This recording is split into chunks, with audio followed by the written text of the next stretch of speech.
Hey everybody, welcome back to Keeping It Real in the Kitchen. I'm Candace Cole. Today we're practicing a little social distancing. You're going to see the food, but not my face. So let's get to this mac and cheese in the roaster oven. You're going to need 3 pounds of your elbow macaronis, salt and pepper to taste, 4 sticks of butter, 3 pounds of block cheese. Get block. We can't have shredded. You're going to shred it yourself. 2 things of your Velveeta. We're using 1.5 of those. Some flour, some Creole, and some whole milk. Get the whole milk, not skim. First thing we're going to do is grab our elbows and our oil, set that aside while we get some water boiling. You can see I have a very large stock pot here that I'm going to be making our pasta in, as well as the cheese sauce. Next up, don't judge my roaster.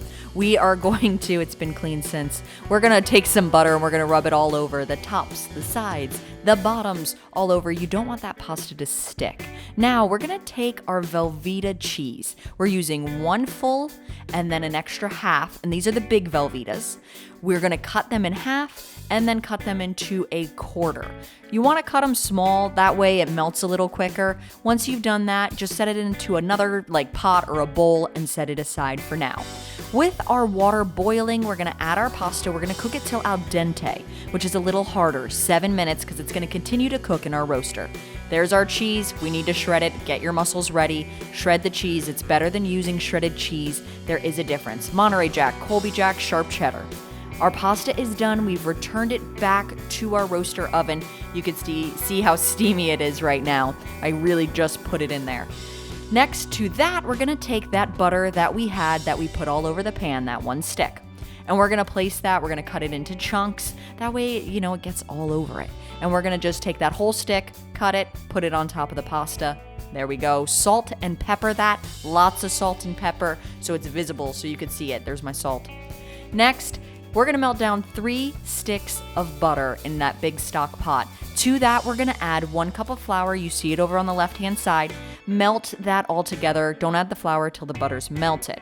Now, we're making our cheese mix. So you can see we're going to add my dog just ran into the tripod there. Oh, one more time. Yes, he did. Use whole milk. Don't use skim milk. We're going to add a little more than half of that whole milk. You can always add more, but you can't take it out. We'll go over this a little later. Let's start with about half, a little more than half.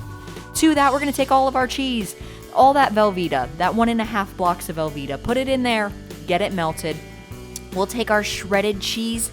We're going to take almost all of it. Leave out about a cup, maybe a cup and a half to melt on top of your pasta, but take that shredded cheese as well, put that in there. We're getting everything melted to make our cheese sauce.